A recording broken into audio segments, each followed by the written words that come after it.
Hey everyone, been doing lots of recordings about babies and soothing and the vagus nerve and ways to really look after yourself. And today I'm going to be a little bit different. And so just be prepared. Today I'm going to talk to you about anger. I really want to talk to you about anger, but I really want to talk to you about what I've noticed about angry people that I treat. And I suppose angry people generally in the world.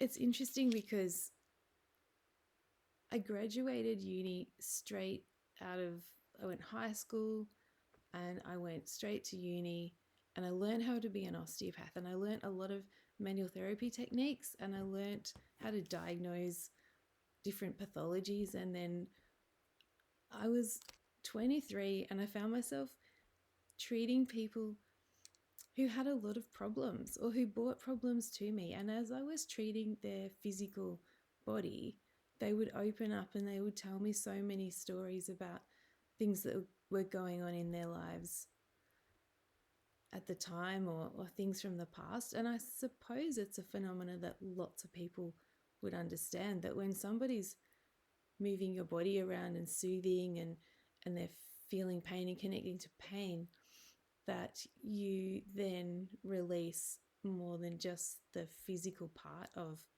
the pain. And the body has many stories. And so I've just noticed that people talk to me while I'm treating them. And so, of course, they talk about many things and they bring up their problems. So I remember being a really new grad, young, quite inexperienced with life osteopath, and people bringing in very adult problems about their marriages when I wasn't married yet, about their children when I didn't have children yet, about complex relationships that I was too young to have experienced yet. I suppose I wasn't totally naive. My parents divorced when I was very young, and I didn't grow up in a nuclear family.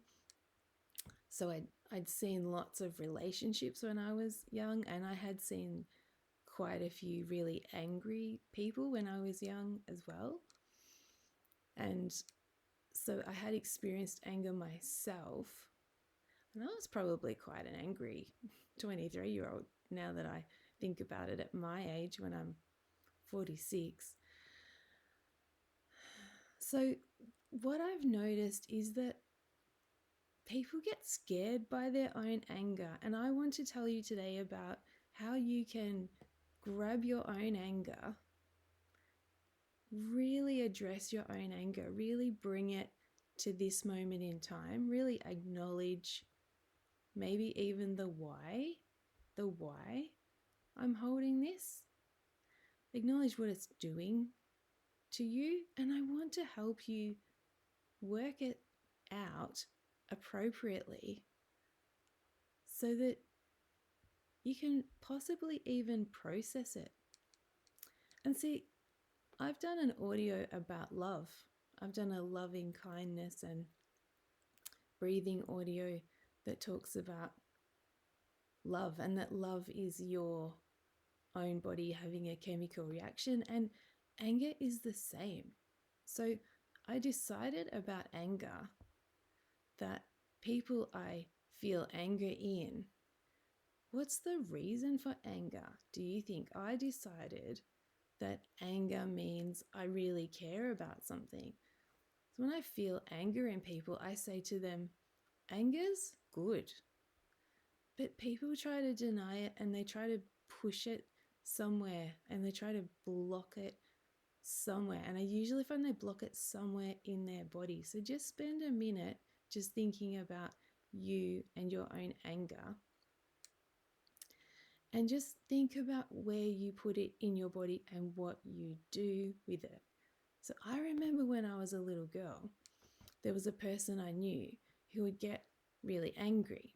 And I could tell because their voice would change and I could tell, their face would change and they'd heighten and they'd have all this tension in their body, and they kind of got really, I perceive them as being kind of cold.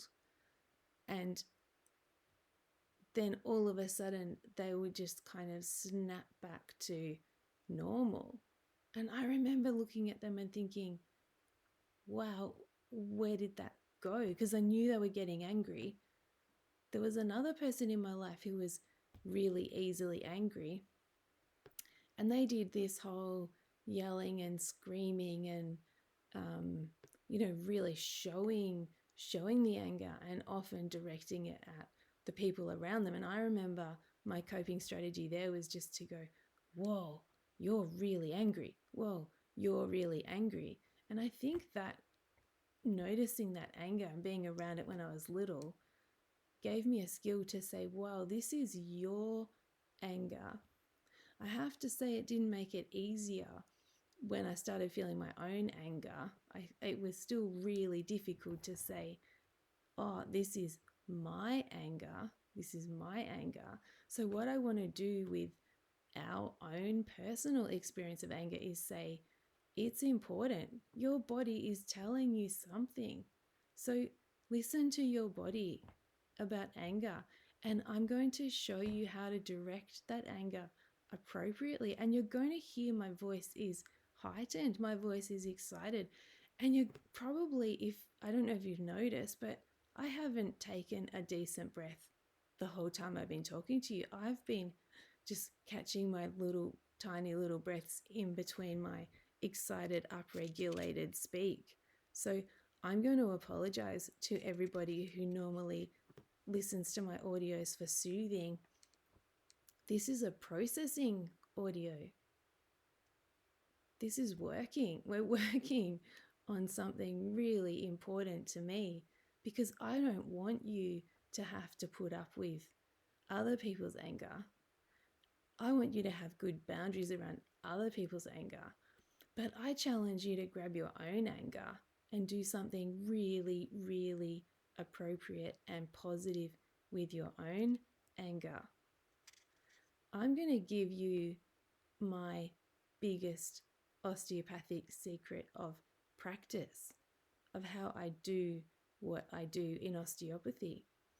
I graduated straight out of high school as an osteopath, helping people with complex issues like pain, having to diagnose, is this just pain?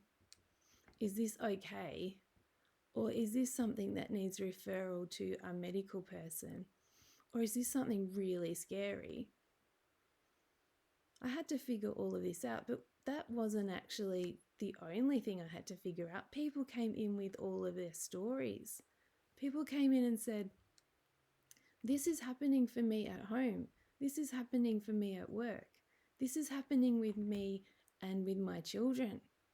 And I was thinking, whoa, I didn't know that I also had to try to figure out what to do here. And people honestly were, while I was treating their body, which I thought osteopathy really, was a manual therapy and treated the body, although at uni they said body, mind, spirit, we treat all. When I got into practice, it was so obvious that people actually wanted me to treat it all, body, mind, and whatever spirit is. Like they wanted me to treat it all because there's a beautiful phenomena in all of this where people come into a treatment room and it's therapeutic and therapy happens and you move their body around and other things move around. I had a really confronting patient when I was a very new grad osteo who would come back in and say, when I leave here, I go home and I throw chairs around the room. And I was horrified. I don't know how I looked. I probably looked like a deer in headlights when she told me. And I don't think I knew what to say, but she was so okay with throwing chairs around the room. She wanted that. And I was really not sure. I was a bit scared about this lady. And I had to think about this and I had to tell myself that, well, it's okay. She's not throwing chairs at me. But I felt a little bit responsible for bringing up the anger in her. But she told me it was okay. She wanted this outlet.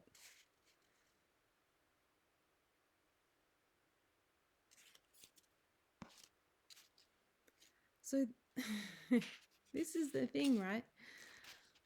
What did I do? What did I do? I used to just treat people physically, but then I would just be listening very intensely to what they were saying. I'd listen while I worked and I didn't know what to say. And people who see me now would have to admit that I say a hell of a lot when I'm treating. I do talk. I like talking. But back then, I often didn't know what to say. And so I just listened and listened and listened. And then I'd feel a moment in time when their bodies seemed to connect to what they were saying. And I would think, that's really important. What they've just done there is really important. So I'd often just reflect that back, and they'd think I was really clever and that I had figured something out. But all I had done was to listen without judgment and without jumping in and thinking I could fix it for them, and actually knowing I couldn't fix it for them, and then just saying, this seems really important to you, this thing. So listening to people who are angry, it's really helpful, but it's okay in the clinical setting. I don't find it that easy in my personal life to listen to angry people. I find it really scary, even as an adult. It's quite scary. But what's most scary is my own anger. I find my own anger so scary because I don't want to be an angry person. I want to be a calm, kind, nice, considerate person. But sometimes things happen around me, and all of a sudden I have this feeling of anger. I just want to give you a moment here. I'm going to sit here too, and I'm going to feel what my body does when I think about anger. I'm going to think about something that's happened to me in my life that made me feel really, really, really, really angry, and I'm going to feel it where it was in my body. I'm going to picture the event. So just choose this one wisely. Have a little think, and don't choose the biggest one. Just choose something that you can deal with now while I'm here talking to you. Think about the setting. Think about who was around you, and just think about, give yourself an image, a visual, and then just feel your body. And don't ask too many questions, because what we're dealing with here is a situation where something happened around you and it triggered an anger response in your body. Yeah, that one. Yep, let's go with something around whatever you've got now. I think it's okay. Just recognize anger. I wonder who was around, and I wonder what was going on that triggered an angry response in you. And I wonder where you felt it in your body. When you were standing or sitting or lying down in this moment in time and something happened and anger became present in your body, where did it become present in your body? Was it in your feet? Was it in your back? I don't know. Was it in your knees? Was it in your chest? Was it in your hands? I know a lot of people hold anger in their face, but because of our vagus nerve, we don't always hold it as an angry face. The vagus nerve is very interesting in the way it protects us emotionally and socially. And sometimes when we're really, really angry, we do what that person did when I was a little girl and I noticed. And they'd be angry, but then their face would change and they'd mask it, and their face would lose the anger. So our vagus nerve can put a mask on our face that says, I'm not going to process this now in front of these people. I'm going to pretend not to be angry. It's very confusing, isn't it? So I wonder what you do when you're angry. And I wonder, let's have a moment, and we're not going to do this for long because I don't like to judge, but I want to let our minds go a little bit into blame and maybe a little bit into victim just for a minute. Like, who did this to you? Who did this to you and why? What were they doing? Why? How? How could they do what they did? What was it that got you really, really angry? Okay, find it, and now let's take it and let's use this moment in time. Or if you want to spend some time yourself here, if you want to pause the audio, go back a little bit and do that process again to find a different situation, then do that. But find a situation and now really own this feeling in your body that we're calling anger. Really own it. Really, really, really own it with total acceptance and no judgment. Total acceptance and no judgment of self. If that's too difficult, you can reach out to me, or you can watch my other audios or videos about acceptance and the self and how to calm and soothe. If you need to do that, do that. But if you can go ahead with me and explore anger, whew, come on, we're bringing it. We are bringing it. We are bringing it. We are not judging it. We are not judging it. Are we scared? Anger can be really scary. Anger around us in our environment can be really, really scary. I developed a coping strategy that I sometimes forget now, but I had it when I was a kid. You're really angry. Am I really angry? You're really angry. Am I really angry? It's okay to be really angry. What's not okay is what people do with the anger.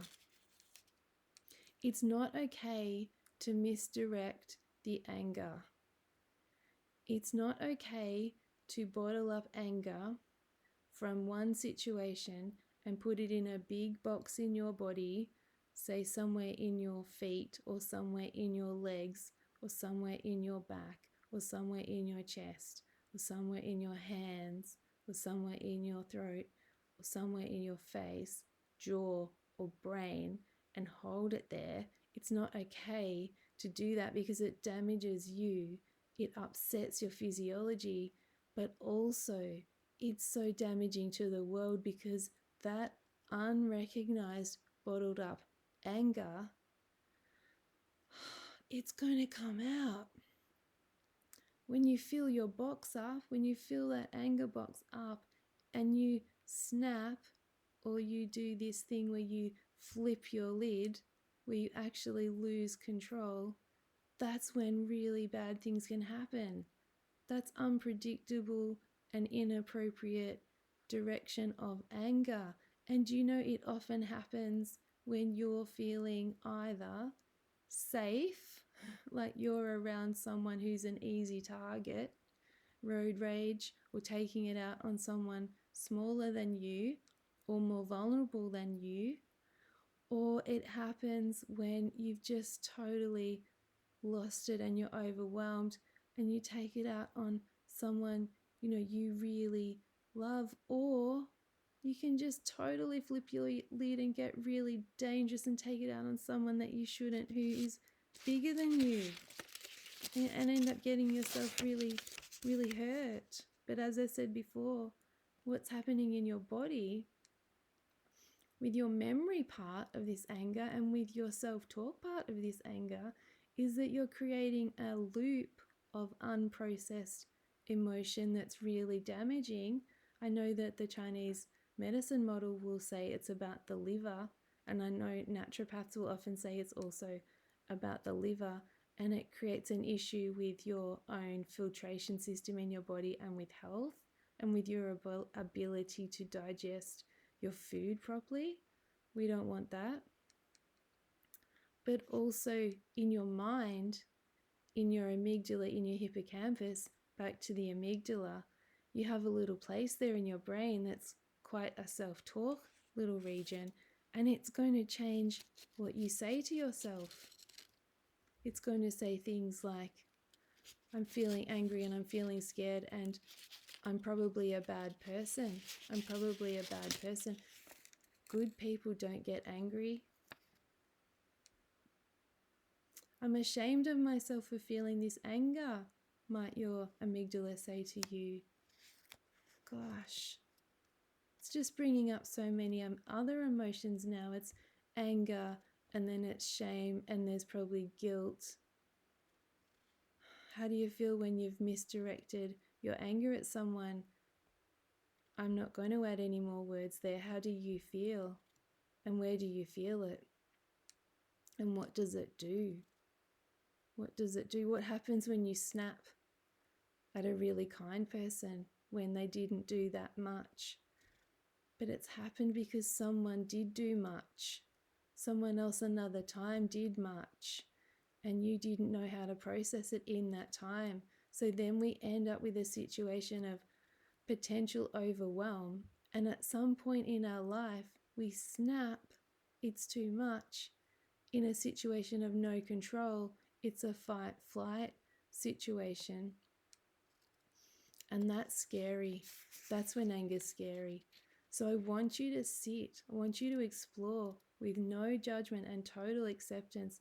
And I want us to direct our anger appropriately and process it when we can. Process it when we're not angry. Find times, active times to check in with your body.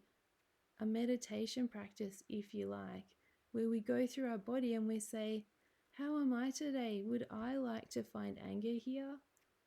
We can do that consciously, or we might be doing a meditation and suddenly anger pops up and says, here I am, I'm really, really angry. And you say, but I'm supposed to be calm now. I'm meditating. And your body says, no, I remember anger and I need to use it now. And you have to process it when you can in the quiet times.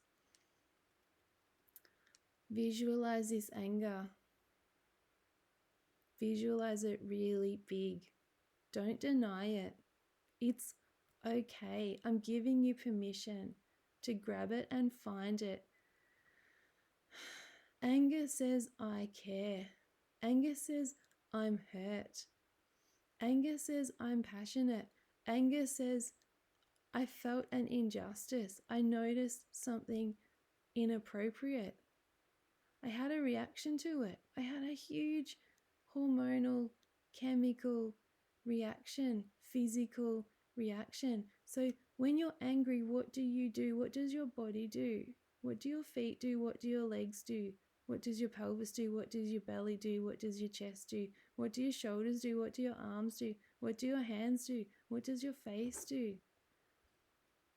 People hold anger often in their hearts, and it creates a racing heartbeat, and it creates horrible feelings of panic and overwhelm.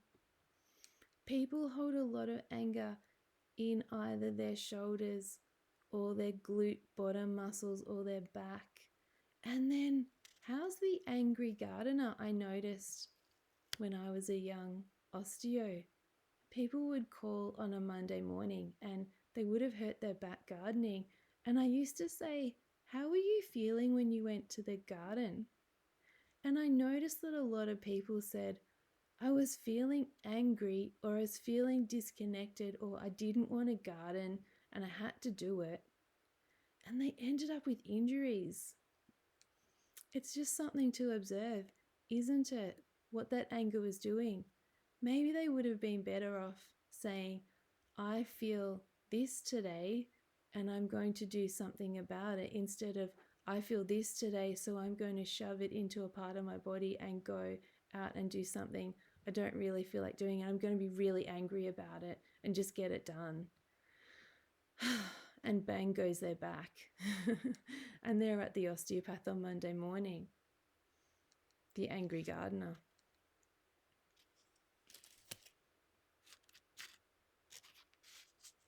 So recognize, write it down if you want. If you created a journal around this, only this, I wonder how you would describe your anger. I've got some words that I'm going to suggest and put out there. There's a white, cold anger. There's a shivery, spine-tingling anger. There's a hot, raging, fiery anger. There's a anger where people move around and bounce around and move their fists and yell and scream. There's so many different forms of anger. Let's not judge it. Let's not judge it. But let's have a look at an angry situation and just remember it. And in that moment, just look and say to yourself, are they angry? Are you angry out there, that person outside my body? And where am I? Am I standing in my body? Or in trauma, we often stand beside ourselves. People actually, I'll say, how was your body feeling in that moment? And they won't know because they'd jumped out, they'd flipped their lid, they'd actually had a huge event in their brain where their brain had said, I'm out of here, I can't do this anymore. And their human body was exposed because their brain had shut off. I'm just going to leave that there. Today's, obviously, it can be a little bit triggering. So ask for help if you need. Reach out to me or go to one of the other audios or videos about soothing. But please accept yourself. Let's make a change. Let's dig in deep and find this anger. Let's get it out of your body. Let's empty the big box of anger. Let's learn how to use it appropriately. Let's not take anger out on small people. Let's not take anger out on people who just actually don't deserve it.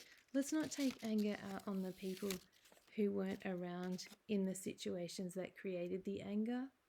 But let's not take anger out on anybody, and let's not take anger out on ourselves. Let's not do additional damage. Let's not shame ourselves for anger. Let's not have an internal battle about whether I'm good or not because I experience anger. I consider myself to be a really good person. I consider myself to be naturally kind. It's one of my biggest values, to be kind. And I like to be calm. I don't like feeling the opposite. When I had little kids and they were unpredictable and they'd be noisy, I don't actually handle noise that well unless I create it. I can get really overwhelmed by other people's noise. You know that phenomenon where someone else plays a song really loudly and you just don't want to hear that song, but you could go and then play a song really loudly because it's the one that switches you on and makes you feel really great? But someone else's music is just annoying. So I used to tell my kids about this noise pollution. And I used to say, I'm just not coping, I'm not coping. You know, and I had to make a boundary. I realized really early, because of my childhood experience of anger, I decided that it was okay to say to my kids, I'm feeling really angry right now. And I wanted my kids to tell me when they felt really angry too. And I notice that so many people get so confused. Is it anger or fear or sadness? I mean, or what else is it? Is it confusion? What else is it? Is it passion? What else is it? Send me some words about this. Really help me.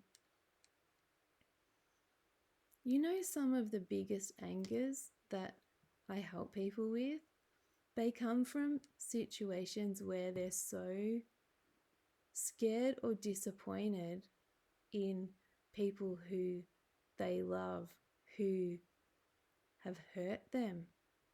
An anger response because of the pain of being hurt by someone you really trust or someone you really love.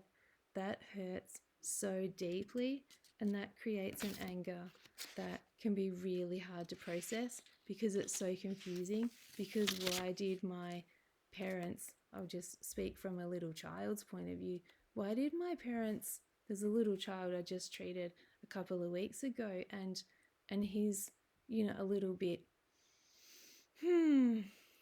let me just say the term, he's being labeled as a little bit naughty. He's quite energetic, and I'm sure you know the kind of little child that I'm talking about. He's easily distracted and easily overwhelmed, and he runs around my room sometimes, and it's really hard to get the treatment done. And I can feel anger come up because I've got a job to do, and he's avoiding getting the treatment that might help him to release some of his tension. He doesn't know what to do. And I did ask his beautiful mum who brings him in, who's so kind and loving and accepting, so passive around his anger, and she just really allows his anger. But I can see that it overwhelms her when he's really angry. And I asked, who's angry? And this beautiful, brave mum said, we try really hard not to be angry, but we do snap. We do snap. You see the situation that's happening here. We've got adults that are trying really, really hard. Where did their anger come from? We've got a little boy that's running around and being a little bit overwhelmed, and he's very, very sensitive. And then people snap, and then the situation's just so volatile. So we just need to calm the adults down. We need to calm ourselves down. We need to remember who is the adult in the room. So I used to say to my girls, I'm getting a little bit angry now. And I used to say, notice my voice. Notice my voice. I'm getting a little bit, it's getting faster, and it's getting a little bit higher, and it's getting a little bit louder. And I'm not a yeller, but my children are very sensitive to the tone. So, some people think they don't yell, but it's not about how loud you say it. It can be the tone, and it can be the connotation. And sometimes angry people are not loud. Sometimes they're cold. Sometimes they're just mean. And that's so confusing, isn't it? I want you to feel your anger now without any judgment. I want you to start to change how we're thinking about this thing that's called anger, wherever you've got it in your body. I want you to just slightly open up the box of anger you might have hidden. And I want you just to look into that box. And I want to see what else it is. Passion, fear, sadness, lack of happiness. What is it for you?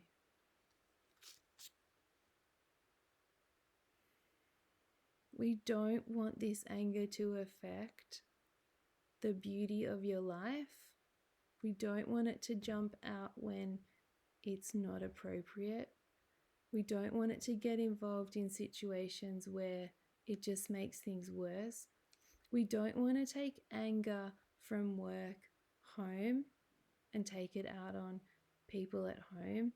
And we don't want to take anger from home to work and take it out at work. And we don't want to take it out on the people that didn't have any involvement in you being angry. But we do want to acknowledge that you've been angry, and I want to bring it to this present moment in time. I want to make it big if that's okay with you. Do this at your own pace.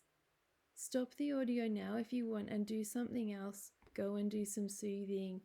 Go and do some exercise. Go and do some meditation.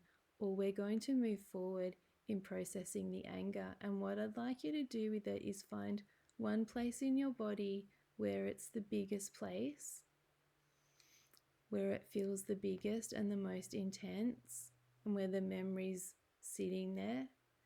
And I want you to give it some other sensory descriptive words. It might have a color, it might have a shape, it might have a texture, It might have a movement. It might have a sound. It might show you words, and it might show you an image. It might show you a video. It might show you someone else. Learn from your intelligent body and open up to it, because we're going to let it go. We're going to breathe now. Did you notice I did that breath? Did you notice that my breathing and my voice is so different in this audio than in other audios? One day someone invited me to a kickboxing class with a beautiful woman called Marie. And I went to kickboxing and I found anger.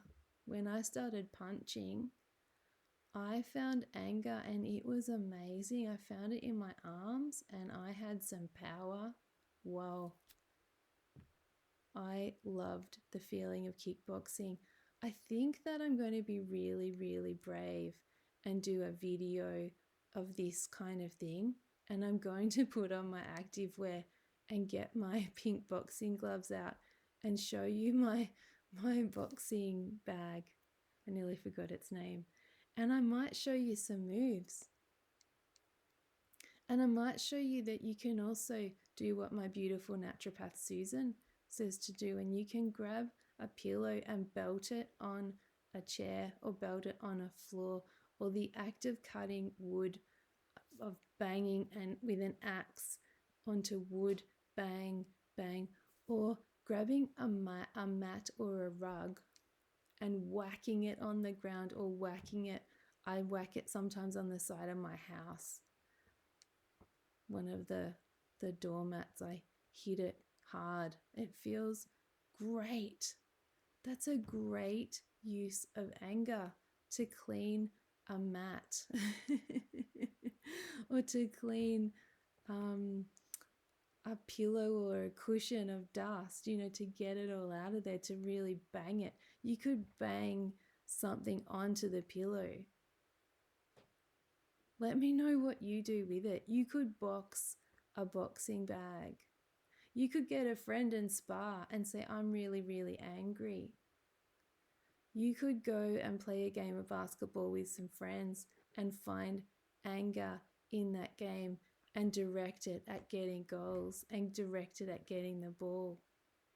But not at the people around you, not with aggression, just with this determination. Just acknowledge it. So I want to show you a breath. It's quite active. It's quite noisy. Get ready. I'm sorry if there's some, as I move around, if there's some interference noise with my low high-tech gear that I have. Wherever you are, you might be standing now. You might have boxing pose, you might have clenched fists, or you might be sitting and you still might have clenched fists. Find the anger. I want to grab any anger that's in your feet. Did you know you had some? Is there any there? Or are they totally relaxed and happy? Breathe in anger from your feet. Breathe in. I'm going to breathe in anger from my feet, and I'm going to breathe it all the way through my body and out my head. I'm just explaining it first, and then I'm going to do it. And then I'm going to breathe all the anger from my head, and I'm going to breathe it down to my feet. So I'm going to do that first. When we're ready, breathe in the anger from my feet. That was a pretty bad one. I wasn't quite ready. Up to my head, and breathe it out of my head. Breathe it in my head. Breathe the anger that's sitting there. I'm just going to hold that. Breathe in any of those thoughts about any inappropriate thoughts of anger. Any, I shouldn't be angry. Well, you are. I'm sorry. You are angry. Anything about what feeling anger does to you, the shame and guilt of it. It's okay. In this moment in time, what you've done in the past, I got an itchy nose. What you've done in the past, I just itched my nose, sorry guys. What you've done in the past has happened in the past. What we're doing now is grabbing it in the now and doing something really healthy. Grab it all from your head, breathe it in, and breathe it all the way down to your feet and out your feet. Do that again. Gather it in your feet, breathe it in, all the way up your body, gathering, gathering, gathering, gathering up, breathe in, and out your head. Let it go, let your shoulders drop. Breathe it in through your head. Breathe it down, down, down, down, down as you're breathing in, which is confusing because breathing in is a little bit up, and you're going to flow it down all the way down your body through your hands and all the way down your feet. Breathe it out, let it go, let it out, let it go.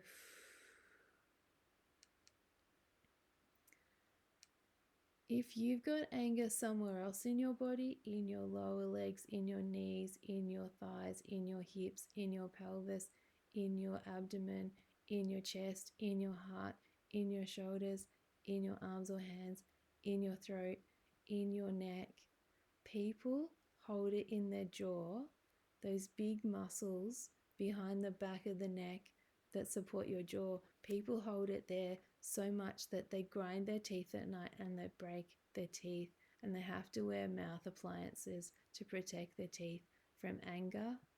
So let it out of your teeth, for instance, or let it out of your gut. If you have digestive issues, I wonder if you have anger issues. I wonder if the Chinese medicine model of anger in the liver has some truth to it. And so I wonder if you have a really angry liver. And in my sensory breathing protocol that I do, when we breathe through the belly button, we acknowledge a connection to the liver, belly button to liver, belly button to stomach, belly button, stomach to liver, digestion. So I'm just going to bring that in now. I'm going to bring in your jaw. Is there anger in your jaw? Breathe it all in and breathe it out your mouth. Breathe the anger in your jaw. Breathe it out your mouth. Do you have anger in your belly, in your liver? Breathe to your belly button, breathe in. Grab anything that you need to bring into this and breathe it out through your feet. In your belly, breathe into your belly button, considering the liver. Breathe it out through your feet. Check in with how you're feeling now. There's a strong heart connection to your hands in my sensory breathing protocol. There's a strong heart connection to your hands. Breathe any anger you have in your heart.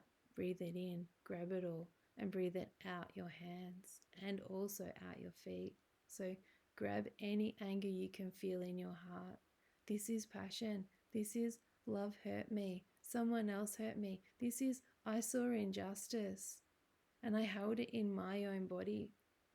And I need it to go. It's okay to accept it, but I need to direct it appropriately. And that's what we're doing. We're trying to breathe it out. Breathe in all the anger in your heart. Push it out your hands and move your hands. Breathe it in from your heart. Do something like jazz hands. Breathe in fists. Breathe in and make fists. Breathe it out and jazz hands. Breathe in, fists. Breathe it, squish those hands, fists, fists. Do some punching if you need to. And then breathe it out through your heart. Let it go out through your heart. Clear your heart, clear your hands. I think you might get the idea here. Let's do a body scan. Just see how you feel now. Feet, lower legs, knees, upper legs, pelvis, abdomen, belly button, liver, spleen, stomach, pancreas. Gee, those organs can get it. Gallbladder. You know that saying, vent your spleen? Wow, vent your spleen. Lungs, heart, shoulders, arms, hands, I did a little telehealth with someone the other day, and we sang Otis Redding, these hands of mine, these loving hands, these hands are mine. That's a beautiful calming song, acknowledging what hands do. Oh my gosh, beautiful. Breathe, breathe. How's the head feeling? How's your jaw feeling? How's your jaw feeling? Can you let it go a little bit more?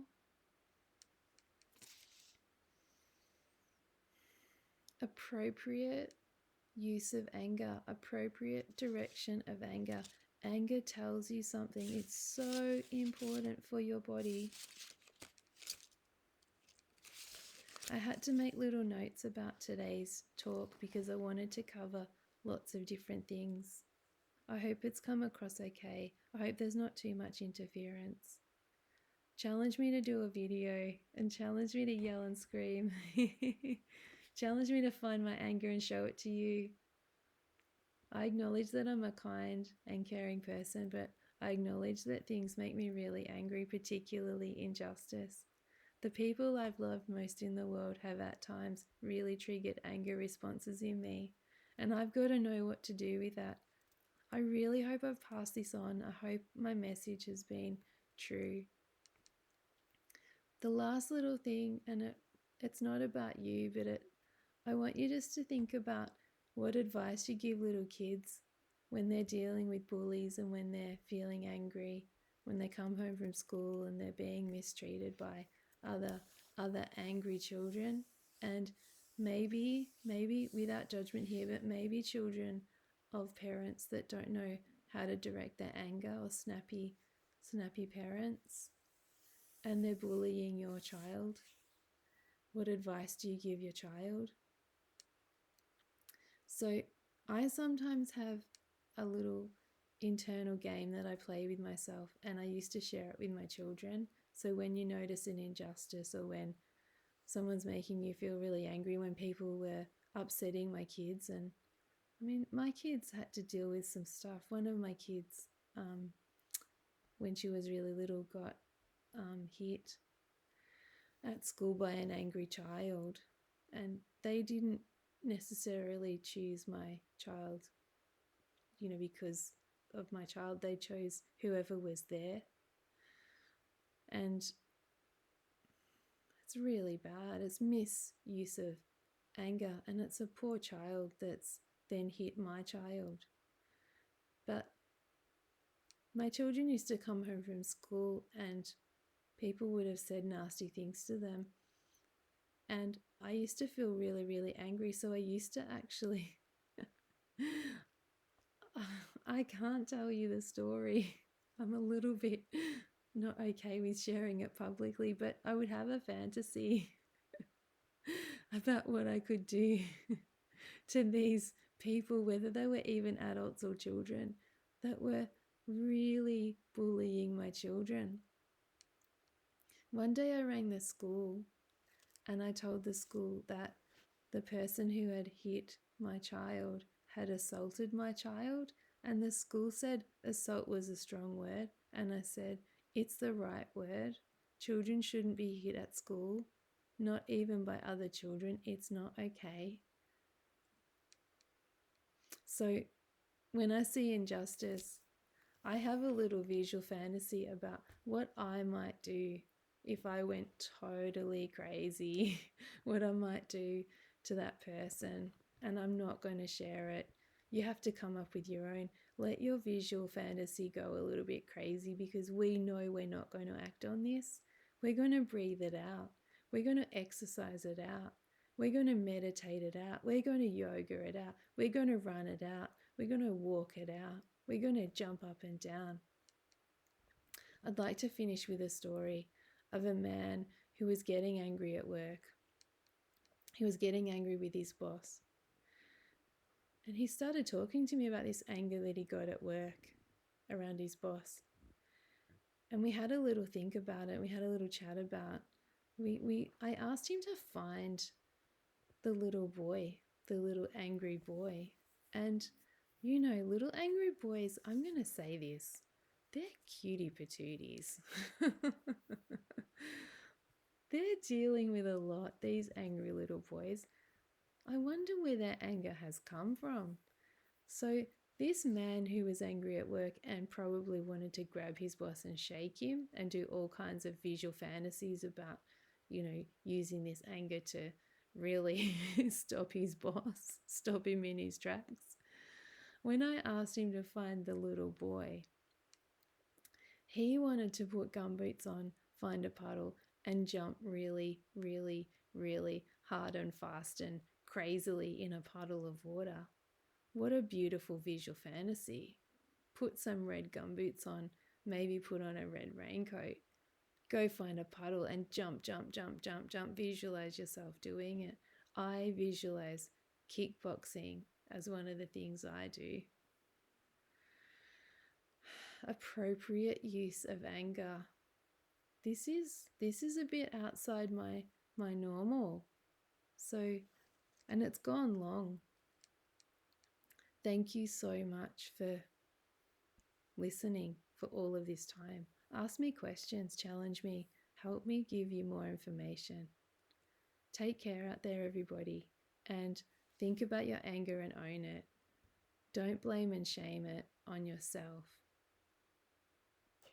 Do something really positive and help your body to process it. Thank you so much for listening. I've really enjoyed today.